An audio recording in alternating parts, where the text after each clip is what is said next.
बेताल ने अपनी रहस्यमयी आवाज में कहानी शुरू की। किसी समय की बात है, उज्जैनी के समीप स्थित एक नगर में एक प्रभावशाली राजा प्रताप सिंह राज्य करता था। प्रताप सिंह के पास राजकाज की देखभाल के लिए योग्य और समझदार दीवान था, परंतु उसका बेटा रघुनाथ एक बेहद चालाक और कपटी व्यक्ति था। राजा प्रताप सिंह का एक इकलौता पुत्र था वीरेंद्र। वीरेंद्र अत्यंत साहसी और निडर था, लेकिन उसकी एक दुर्बलता थी, वह बहुत जल्दी किसी पर विश्वास कर लेता था। एक दिन राजकुमार वीरेंद्र अपने मित्र और दीवान के पुत्र रघुनाथ के साथ शिकार के लिए जंगल में गया। घूमते घूमते वे दोनों एक सुंदर सरोवर के पास पहुंच गए।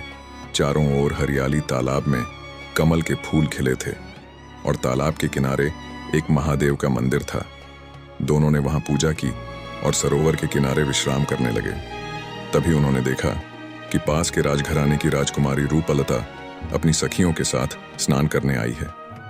रघुनाथ ने राजकुमार को देखा और मुस्कुराते हुए बोला, मित्र, देखो राजकुमारी की ओर कैसे देख रहे हो, लगता है तुम्हें उससे प्रेम हो गया है।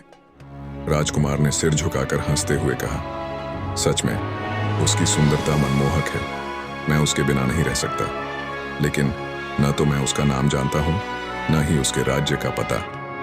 रघुनाथ ने चालाकी से मुस्कुराते हुए कहा, अरे मित्र, चिंता मत करो, मैं एक ऐसा उपाय बताता हूं जिससे तुम उससे मिल सकते हो। कल की पूर्णिमा की रात में राजकुमारी इसी सरोवर के पास आएगी।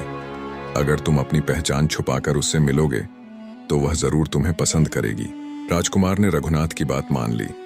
रात होते ही वह साधु का वेश धारण कर उस सरोवर के पास पहुंचा। जैसा कि रघुनाथ ने कहा था, राजकुमारी वहां अपने सखियों के साथ आई। राजकुमार ने स्वयं को राजकुमारी के सामने एक संत के रूप में प्रस्तुत किया। राजकुमारी उनकी वाणी से प्रभावित हुई और दोनों ने लंबी बातचीत की। धीरे धीरे राजकुमारी भी राजकुमार के प्रति आकर्षित हो गई। राजकुमार हर दिन साधु के वेश में उससे मिलता और दोनों में प्रगाढ़ प्रेम हो गया। लेकिन रघुनाथ के मन में एक घिनौनी योजना थी। उसने सोचा कि राजकुमारी से विवाह करके वह राजा बन सकता है। रघुनाथ ने राजकुमार से कहा, मित्र, अब समय आ गया है कि तुम राजकुमारी से अपनी असली पहचान बता दो। राजकुमार को यह बात ठीक लगी और अगले ही दिन वह राजकुमारी से मिलने गया।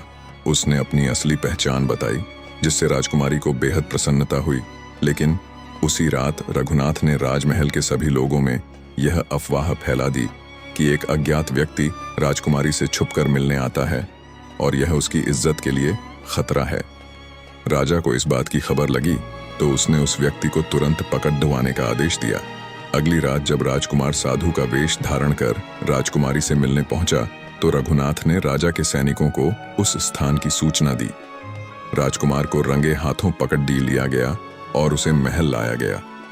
राजकुमार ने अपनी असली पहचान बताई, पर रघुनाथ ने सैनिकों के सामने शपथ खाई कि यह व्यक्ति कोई और है जो साधु का भेष बनाकर राजकुमारी को बहलाने का प्रयास कर रहा था।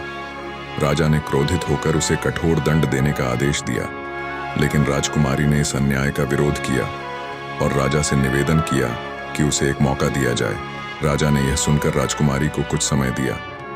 राजकुमारी ने तुरंत रघुनाथ को राजकुमार की ओर इशारा करते हुए कहा, यह वही व्यक्ति है जो मुझे छल रहा था। इसने ही साधु का वेश धारण कर मुझे फंसाने की कोशिश की, लेकिन इसे अपने अपराध की सजा अवश्य मिलनी चाहिए। रघुनाथ की सच्चाई उजागर होते ही राजा को अपनी गलती का एहसास हुआ।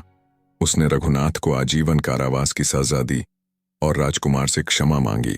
राजकुमार और राजकुमारी का विवाह बड़े धूमधाम से संपन्न हुआ। राजा ने राजकुमार वीरेंद्र को अपना उत्तराधिकारी घोषित किया और दोनों ने राज्य में सुख शांति का वातावरण स्थापित किया। बेताल ने कहानी समाप्त की और राजा विक्रमादित्य से पूछा, राजन, बताओ कि इस कहानी में असली दोषी कौन था? रघुनाथ, जिसने कपट किया, राजकुमार, जिसने अपने वेश को छुपाया, या फिर राजा, जिसने बिना सोच समझे निर्णय लिया? राजा विक्रमादित्य ने उत्तर दिया, इस कहानी में असली दोषी रघुनाथ था, जिसने कपट और झूठ के सहारे दूसरों का जीवन बर्बाद करने की कोशिश की। राजा की गलती भी थी, परंतु वह अनजाने में थी। राजकुमार का छुपा हुआ वेश प्रेम का एक निश्चल प्रयास था, अतः रघुनाथ को दंड देना ही न्याय संगत था। बेताल राजा के जवाब से संतुष्ट हुआ और इस बार उसने पेड़ पर वापस न जाकर विक्रमादित्य को अगली कहानी सुनाने का वादा किया।